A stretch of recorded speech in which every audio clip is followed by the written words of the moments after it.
बिस्मिल्लाहिर्रहमानिर्रहीम। अस्सलामुअलैकुम व्यूवर्स, आज हमने बनाए हैं अपने किचन में मज़ेदार से और चटपटे चपली कबाब। तो अगर आपको मेरी वीडियोस पसंद आए तो मेरे चैनल को सब्सक्राइब करें। तो चलिए आइए अपनी रेसिपी स्टार्ट करते हैं। 1 से 1.5 किलो धुले हुए कीमे में हम 2 टेबल स्पून गरम मसाला पाउडर, 2 टेबल स्पून नमक, 1 टेबल स्पून काली मिर्च पाउडर, 2 टेबल स्पून कुटा हुआ धनिया, 1 टेबल स्पून ज़ीरा पाउडर, थोड़ा सा अनारदाना, 1 टेबल स्पून धनिया पाउडर और 1 टेबल स्पून कुटी हुई लाल मिर्च डाल देंगे। इसके बाद इसमें हम 2 टेबल स्पून लहसुन अदरक का पेस्ट ऐड कर देंगे और फिर इसके बाद हम इसमें 1/3 कप बेसन ऐड कर देंगे। बेसन को हमने अच्छी तरह से छान लिया है। फिर बेसन के बाद इसमें हम कटा हुआ हरा धनिया, हरी मिर्च, प्याज और टमाटर ऐड कर देंगे और फिर उसके बाद इसमें हम एक अंडा तोड़ के डाल देंगे और अपने हाथ की मदद से इन सब चीज़ों को अच्छी तरह से मिक्स कर लेंगे। सारी चीज़ें अच्छी तरह से मिक्स करने के बाद इसको हम मैरिनेट होने के लिए 1 घंटे के लिए रख देंगे। पैन में हमने थोड़ा सा ऑयल डाल दिया है और अब हम इसको बिल्कुल लो फ्लेम पे ऑयल को गर्म होने के लिए रख देंगे।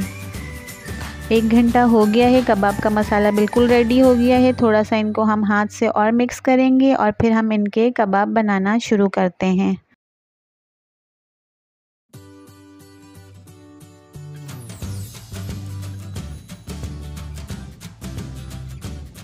इन कबाब को बनाने के लिए जो हमने ड्राई इंग्रेडिएंट्स और दूसरे मसाले जो इस्तेमाल किए हैं, आप अपने टेस्ट के मुताबिक उनकी क्वांटिटी को कम या ज़्यादा कर सकते हैं।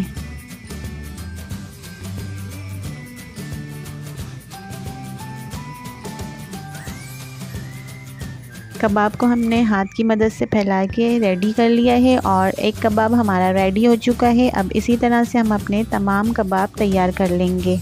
सारे कबाब हमने बना लिए हैं और अब हम इनको फ्राई करना शुरू करते हैं। फ्राइंग पैन में जो ऑयल हमने गरम होने के लिए लो फ्लेम पे रखा था वो गरम हो चुका है। अब उसमें हम कबाब डालते जाएंगे और इनको हम फ्राई करते जाएंगे। इन कबाब को हम मीडियम लो फ्लेम पे फ्राई करेंगे, हाई फ्लेम पे फ्राई नहीं करेंगे, क्योंकि अगर हमने हाई फ्लेम पे इनको फ्राई करना शुरू कर दिया तो ये जलना शुरू हो जाएंगे और सही से पकेंगे नहीं। लो फ्लेम पे ये बिल्कुल अच्छी तरह से पक जाएंगे और इनका कीमा भी अच्छी तरह से पक जाएगा। एक साइड से ये गोल्डन ब्राउन फ्राई हो चुके हैं। अब हम इनको पलट देंगे और दूसरी साइड से भी इनको इसी तरह से गोल्डन ब्राउन फ्राई कर लेंगे और अपने सारे कबाब इसी तरह से फ्राई करते जाएंगे। कबाब दोनों साइड से अच्छी तरह से गोल्डन ब्राउन फ्राई हो चुके हैं। अब हम इनको डिश आउट कर लेंगे और इसी तरह से अपने सारे कबाब फ्राई करते जाएंगे।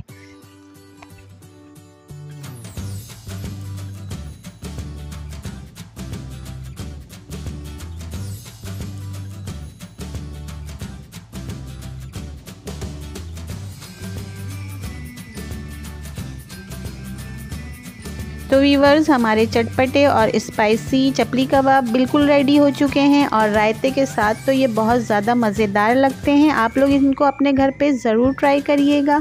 मेरी वीडियोस पसंद आए तो मेरी वीडियोस को फ्रेंड्स के साथ शेयर करना और मेरे चैनल को सब्सक्राइब करना मत भूलिएगा। अल्लाह हाफिज़।